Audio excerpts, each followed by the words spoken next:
Alhamdulillahilladzi ja'ala syahr Ramadan syahrul mubarak, syahrul mawqi'ah, syahrul ladzi unzila fihi al-Qur'an hudan lin-nasi wa bayyinatin minal huda wal furqan.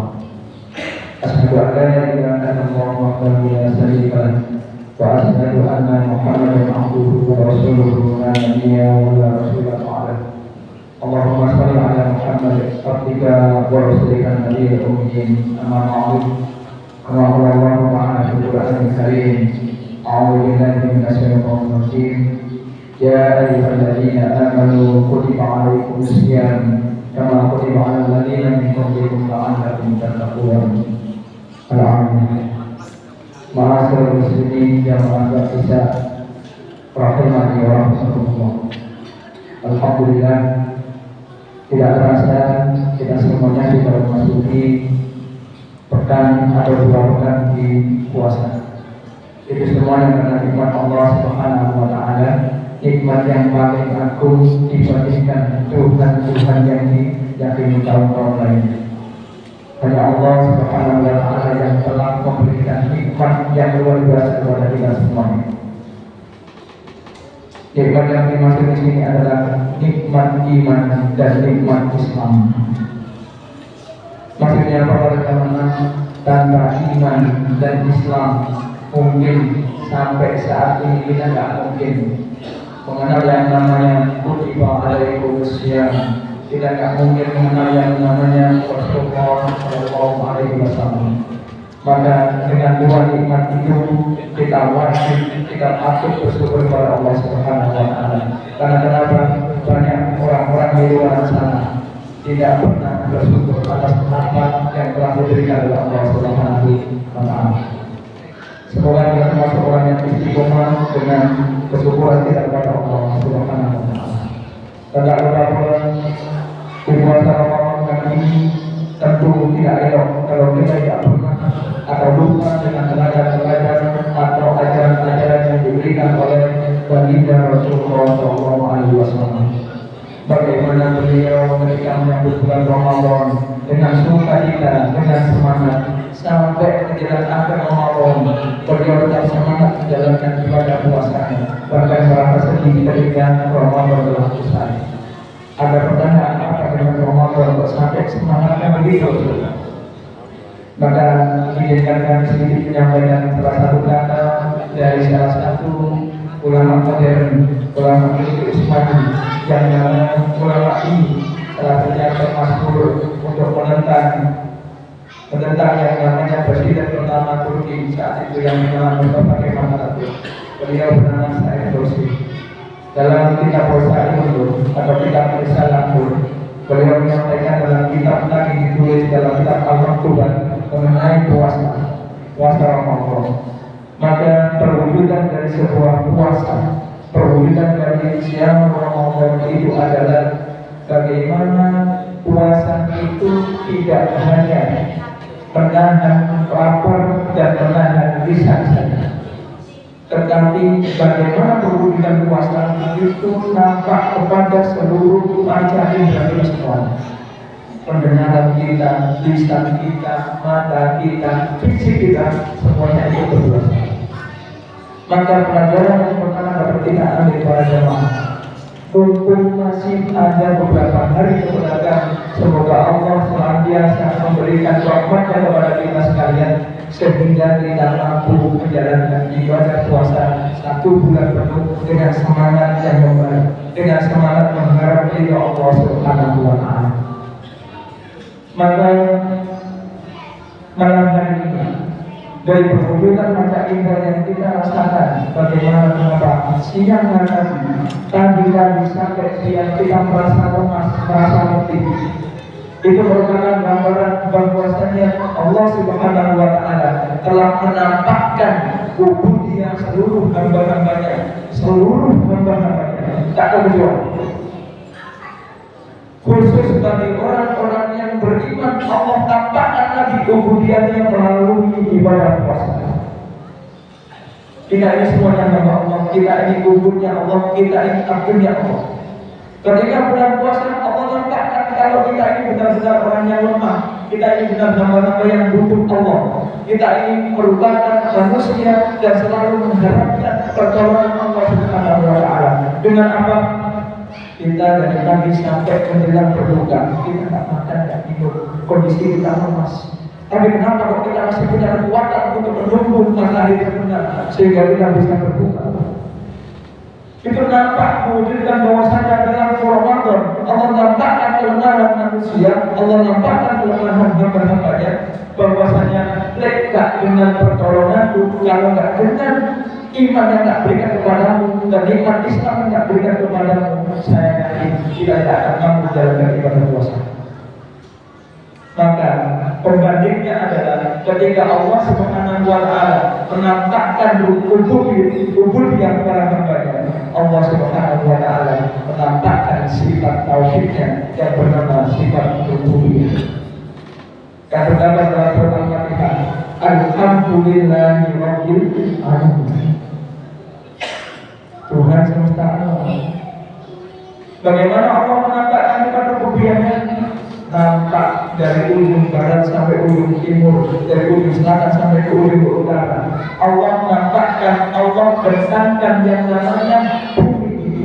Penciptaan Allah Subhanahu wa Ta'ala itu bagaikan rezeki yang disediakan untuk para hambanya. Bahkan saking nampaknya sifat rububiyah Allah Subhanahu wa Ta'ala, orang-orang yang tidak berpuasa pun atau yang non-muslim pun ikut meramaikan yang namanya memburu hidangan raja ketika menjelang berbuka puasa atau takjil. Dan kenapa seperti itu? Karena Allah menampakkan semua hidangan aku masakan untuk orang yang berpuasa. Karena pedagang berhubungan di bulan Ramadan. Ada yang namanya jual es dawet dan teman-temannya, ada yang gorengan di mana-mana. Hanya di bulan Ramadan, gak ada yang lain. Maka saya mengatakan bulan Ramadan merupakan rububiyah Allah Subhanahu wa Ta'ala yang kita bisa berpikir bahwasanya Allah telah mencukupkan rezeki kita. Setelah Allah menampakkan rububiyah kita dengan kesempurnaan agama kita. Dan ini jelas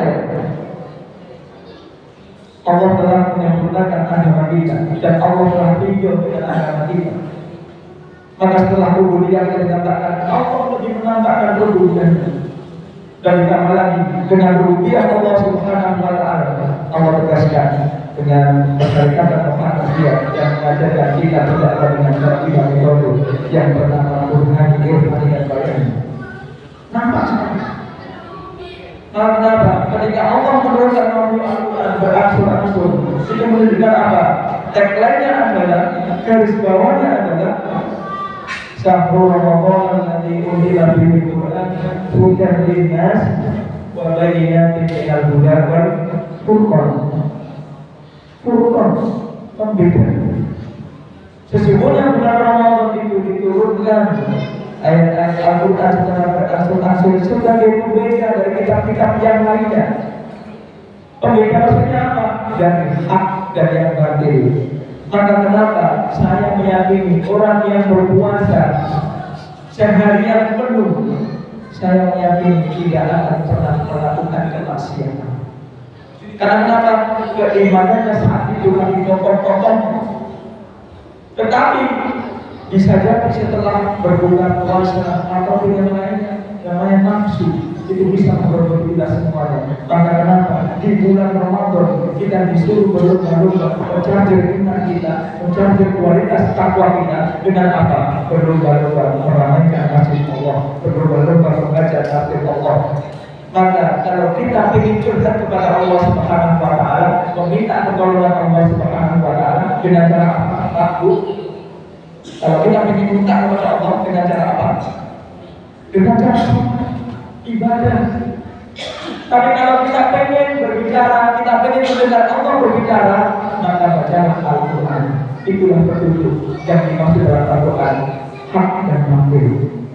Kalau kita lagi berpegang, lagi ngetik, lagi bersedekah, minta kepada Allah. Kalau kita lagi budak-budakan, dengarkan ayat-ayat Allah Subhanahu wa Ta'ala, baca ayat-ayat Allah Subhanahu wa Ta'ala. Maka nikmat bulan puasa itu, Masya Allah. Dan saking Allah cintanya kepada hamba-hambanya yang berpuasa, yang namanya makan tiga kurma saja, salah satu gelas air, nampak sekali barokah Allah Subhanahu wa Ta'ala. Tetapi kenapa di luar Ramadan kita makan 2 kali sehari? Kok ingin nambah, ingin A, ingin C? Bahkan saking sayangnya Allah, saking mengapresiasinya Allah kepada hamba-hambanya di bulan Ramadan, khusus bulan Ramadan baku, wong bodoh duit saya dengan pula infak itu dipakai. Belum lagi 100.000, belum lagi yang lain. Apalagi kalau kita memberikan makanan kepada orang yang puasa, makanya ibu-ibu yang di belakang, kalau ada kan dengan suka memasakkan suami dengan keluarga dengan yang serius, yang beneran, yang nikmat sekalian kalau memasakkan orang yang berpuasa. Sebab apa? Karena sandi kecipratan tanggal yang kosong. Terus bapak jangan pernah pelit dengan berkat untuk keluar memberikan makanan takjil atau membiarkan kepada istri-istrinya untuk masakan kebenaran. Karena itu nanti akan menghilangkan pahala benar. Maka sebagai penutup ketutup kali ini, bulan Ramadan itu bulan berlomba-lomba untuk pada kita semua. Berlomba-lomba apa? Berinfak, sedekah. Kalau di sini ada KLL atau hadismu silakan diramaikan. Kalau ternyata di sini ada pembangunan masjid, silakan berinfak untuk pembangunan masjid. Kalau tidak mau dengan nominal, minimal berikan saksemen apa yang lainnya. Itu sebagai lomba-lomba kita semuanya. Barangkali dengan satu saksemen yang kita sedekahkan dan kita infakkan ke masjid, dipakai sujud orang-orang, dipakai sujud anak cicit kita besok. Barangkali itu yang akan menolong kita semua. Mumpung di bulan Ramadan, kapan lagi? Maka gunakan Ramadan kali ini sebagai introduksi ketakwaan kita, introduksi keimanan kita semuanya. Semoga kita menjadi hamba-hamba Allah yang terpilih masuk ke dalam surga Allah Subhanahu wa Ta'ala, dan kita mampu menjalankan ibadah puasa dengan niat ikhlas kepada Allah Subhanahu wa Ta'ala. Aku berkomunikasi dan wassalamualaikum warahmatullahi wabarakatuh. Assalamualaikum warahmatullahi wabarakatuh.